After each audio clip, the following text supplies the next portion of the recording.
여러분 안녕하십니까? 플라톤의 이상국가론의 현실 적용은 이라는 제목으로 말씀을 드리겠습니다. 플라톤은 철학자, 전사, 농부나 수공업자 이렇게 세 계급으로 나누어져 있는 크게 직업으로 나누고, 철학자는 그 중에 오로지 통치만 하고, 전사는 국가의 안전을 유지하는 일에만 전념하며, 농부와 수공업자는 생산만을 전담하기를 바랬습니다. 플라톤의 이상국가론을 직업적으로 보면, 구두장이는 일생 동안 구두만 만들고, 대장장이는 금속만 가공하며, 농부는 농사만 지으면 된다고 생각했습니다. 플라톤은 철저한 전문화와 계열화를 통해서 사회 정의가 실현된다고 생각한 것입니다. 심지어는 남자와 여자로 이루어진 가정은 능력 있는 국민을 길러내는 것이 주된 것으로 보았습니다. 국가가 필요로 하는 우수한 인재를 길러내기 위하여 힘을 모으는 것이 강한 국가 건설의 과정으로서 해야 할 기초가 된다고 보았습니다. 능력 있고 건강한 인재를 길러내는 것이 가정이 할 수 있는 최선이라는 것입니다. 친인척 중심의 패거리 정치를 금하기 위해서는 개인의 사리사욕을 자제해야 한다고 생각하고, 개인의 이러한 욕심이 발로가 되어서 부패의 요인이 된다고 보았던 것입니다. 즉, 자신을 위해서 무엇인가를 소유하고자 할 때 이 소유욕이 시기와 정오를 낳고 또 절도와 강도로 나타나기 쉽다는 것입니다. 모든 인간관계는 국가가 통제해야 된다고 보았습니다. 오늘날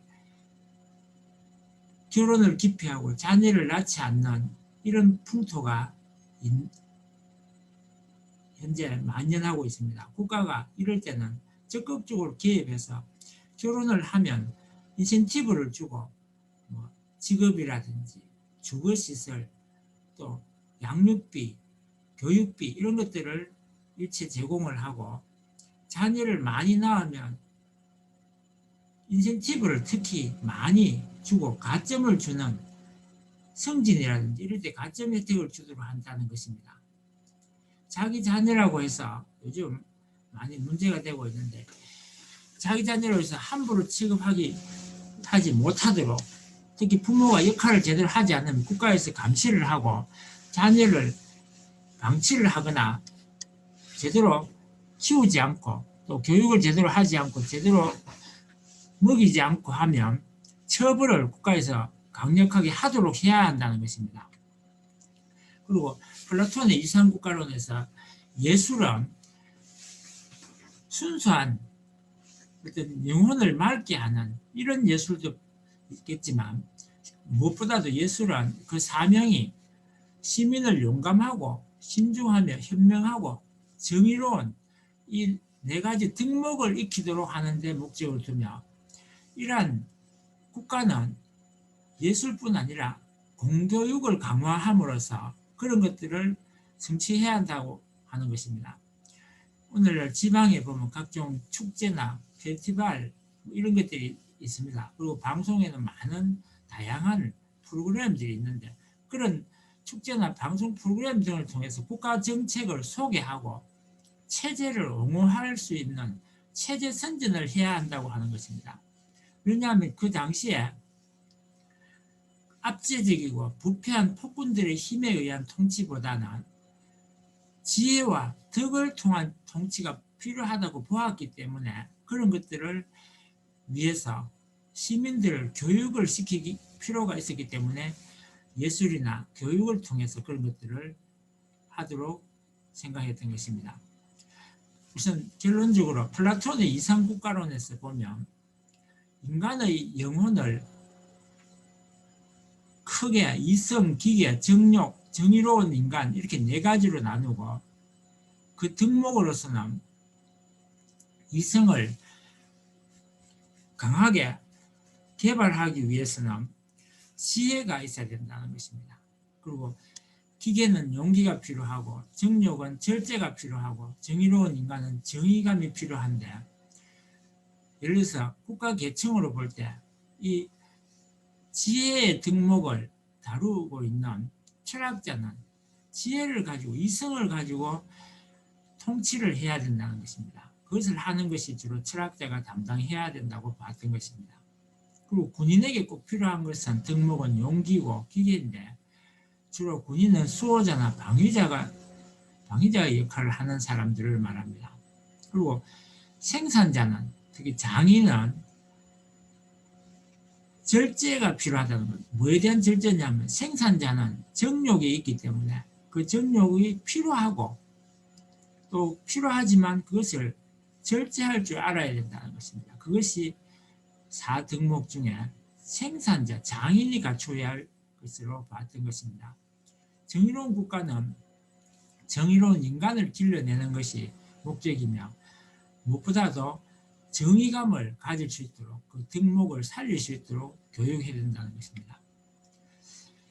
그런데 플라톤은 좀 독특하게 이데아론을 내세우고 있는데 그 이데아와 정의는 어떤 관계인지를 말씀드리겠습니다. 이데아라는 것은 어떤 것의 본질을 말하는 것입니다.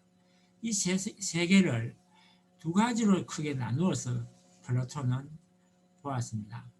동굴의 비유와 우상 이런 걸 아마 들어보신 기억이 있을 텐데 우리가 지금 경험하고 있는 이 세계는 우리가 경험할 수 있는 눈에 보이는 가시계와 사실은 알아야 할 그 가지계가 따로 있다는 것입니다.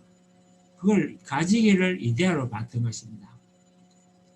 앞서 말한 철학자는 이 가지계에서 가지고 있던 그 지식을 여전히 현재까지 잊지 않고 가지고 있는 사람들이고 나머지는 잊어버린 그런 계층이라고 보는 것입니다. 앞서 말한 4주덕, 그러니까 4가지 주된 덕목인데 그것은 지혜, 용기, 절제, 정의라는 것이 4가지 주덕인데 철학자는 가장 지혜로우면서도 가장 정의로운 사람으로서 가장 행복한 사람으로 봤습니다. 즉 도덕적으로 완벽한 사람이 될 때 가장 행복할 수 있다고 보았습니다. 정의의 목적은 도시 안에 시민의 영혼 안에 어떤 질서를 이상적인 형태의 정의와 조화를 이룰 질서를 배양하는 것이라고 보았습니다. 이렇게 정의는 다른 시민들의 일이나 다른 계급들이 하는 일에 간섭하지 말고 각기 자기가 맡은 자기 자신의 일에만 일중할 것을 주장했습니다. 플라톤은 중요한 것을 뭘로 받는 모든 사람이 자신이 처한 위치에서 그 자신의 역할에 충실하여 결국 국가 전체의 질서를 완성하는 것이라고 보았습니다. 그래서 교육은 재능을 일찍 개발하고 육성하는 것이어야 했습니다. 힘 위에서 어떤 능력 위주에서 진리, 즉 지혜의 세계로 발전되어야 한다고 보았던 것입니다. 폭력에 의해서, 힘에 의해서, 능력에 의해서, 부에 의해서 사람들이 다스려지는 것보다는 지혜에 의해서 세계가 이성의 국가로 발전되기를 바라기 때문에 플라톤의 이상 국가는 이성에 의한 통치를 말하는 것입니다. 그러나 이러한 플라톤의 국가로는 관계를 통한 발전을 소홀하게 취급을 하고 있습니다. 개인의 자질과 개성이 어떻게 다른 사람과 충돌하지 않고 병존할 수 있도록 조화시킬 수 있느냐 하는 것을 다루지 않고 있는 것입니다. 그 플라톤의 제자인 아리스토텔레스는 그래도 조금 더 발전해가지고 사람과의 관계를 통해서 여러 가지 이상적인 국가를 건설하는 것을 염두에 두고 말을 했습니다. 그 한계는 있지만 그러면 조금 더 발전해서 현실로 돌아와서 플라톤의 이상 국가론이 현실에 어떤 적용을 할 수 있을까 하는 것을 살펴보겠습니다. 우선 현실에 있는 직업들을 나누어 보면 타고난 재능이 있고 또 그것을 어떤 덕목으로 키워야 할지 덕목 부분이 있습니다. 그래서 맨 먼저 정치인이 있다면 그 정치인은 누가 정치인이 되어야 하느냐 하면 타고난 책임감이나 의협심이 있는 사람이 정치인이 되어야 하고 또 그런 사람을 정의감을 심어줌으로써 바른 정치인으로 성장할 수 있도록 해줘야 된다는 것입니다. 그래서 뭐 플라톤 이데아에는 안 나오지만 종교인이 있다고 한다면 종교인은 어떤 숭배, 또 숭앙 이런 것을 타고나야 합니다. 남을 무시하거나 깔보는 뭐 그런 사람은 종교인이 되기가 힘들기 때문에, 그래서 종교인이라면 타고난 숭배, 숭앙 이런 걸 잘하는 사람이 종교인이 되어야 하고, 그런 사람은 존경심을 덕목으로 가지고 뭔가를 존경할 수 있도록 해줘야 되지 않겠나 생각을 하는 것입니다.